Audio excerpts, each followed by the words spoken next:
इस मछली को पकड़ना इतना भी आसान नहीं है जितना आपको लग रहा है, क्योंकि ये मछली बहुत ही शातिर होती है जो आसानी से पकड़ में नहीं आती। पर चाइना के कुछ मछुआरों के पास इसे पकड़ने की ट्रिक होती है जिससे ये उसे आसानी से पकड़ लेते हैं। अब देखो यह है सैंड कैट, जो कि सिर्फ तपते रेगिस्तान में पाई जाती है और इसे अगर नॉर्मल टेम्परेचर में छोड़ दिया जाए तो ये 2 दिन से ज्यादा सर्वाइव नहीं कर पाएगी। क्या आपको पता है कि समुद्र से इतनी बड़ी और विशालकाय मछलियां पकड़ना बिल्कुल भी आसान काम नहीं होता, बल्कि ये लोग अपनी जान पर खेलकर इन बड़ी बड़ी मछलियों को पकड़ते हैं। इन मछलियों को पकड़ने के लिए सबसे पहले तो कुछ लोगों को समुद्र के अंदर जाना होता है, जिसके बाद इस तरह के डिवाइस से उस मछली पर हमला किया जाता है जिसमें वो बुरी तरह घायल हो जाती है। पर इसमें सबसे मुश्किल काम होता है उसे ऊपर खींचना, जिसमें कई बार बोट भी पलट जाती है। और आपको जानकर हैरानी होगी कि इन मछलियों का वजन करीब 100 से 400 किलो तक होता है। बेल्जियम बुल नाम के सांड, जो कि दुनिया के सबसे महंगे बिकने वाले सांडों में से एक होते हैं, और इनकी खासियत ये होती है कि इनका शरीर बॉडी बिल्डर के जैसे होने की वजह से इनका मांस बहुत ज्यादा डिमांड में रहता है, जिस कारण लोग इन्हें करोड़ों में भी खरीद लेते हैं। लोगों का ये मानना है कि इतने ताकतवर सांड के मांस को वो खाएंगे तो वो भी ताकतवर हो जाएंगे।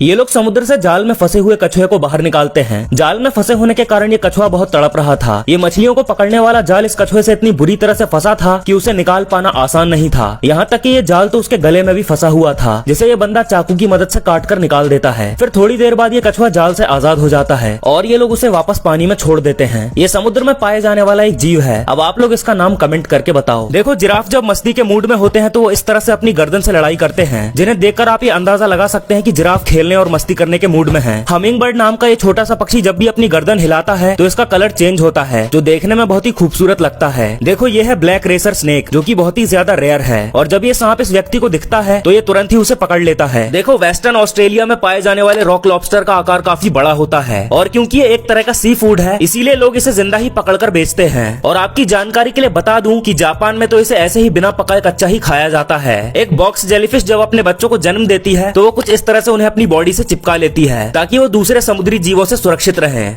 क्या आप जानते हैं कि मछलियों की खेती कैसे की जाती है, जिससे आजकल लोग लाखों रुपए कमा रहे हैं? तो दोस्तों, सबसे पहले मछली के अंडों को कुछ इस तरह से मछली से निकाल लिया जाता है। फिर अंडों से बच्चों के निकलने के बाद इन्हें एक छोटे से तालाब में छोड़ देते हैं। जब बच्चे धीरे धीरे बड़े होने लगते हैं तो उन्हें छोटे तालाब से निकालकर एक बड़े तालाब में डाल देते हैं। यहाँ पर इन्हें कई महीनों तक खाना खिलाकर जल्दी जल्दी बड़ा किया जाता है। और जब ये मछलियाँ बड़ी हो जाती है तो उसके बाद इन्हें 2 अलग अलग हिस्सों में डिवाइड किया जाता है, जिनमें से कुछ हेल्दी मछलियों को रखकर बाकी की मछलियों को बेच दिया जाता है। इस मछली के बारे में तो आप जानते ही होंगे, जिसे पफर फिश कहा जाता, पकाकर नहीं खा सकता, क्योंकि इसके शरीर के कई अंगों में खतरनाक जहर पाया जाता है जो एक बार में 10 लोगों की जान तक ले सकता है। तो हाथी का झुंड पेड़ों पर लगे फलों तक नहीं पहुंच पाता, तो हाथी अपने पिछले 2 पैरों पर खड़े होकर पेड़ों पर लगे फलों को तोड़ने की कोशिश करता है। और ऐसा 1-2 हाथी नहीं बल्कि हाथियों का पूरा झुंड करता है। मादा कछुआ अपने अंडे रेत में गड्ढा करके देती है। पर क्या आपको पता है कि इन बेचारे बच्चों को उस गड्ढे से बाहर आने में बहुत मुश्किलों का सामना करना पड़ता है?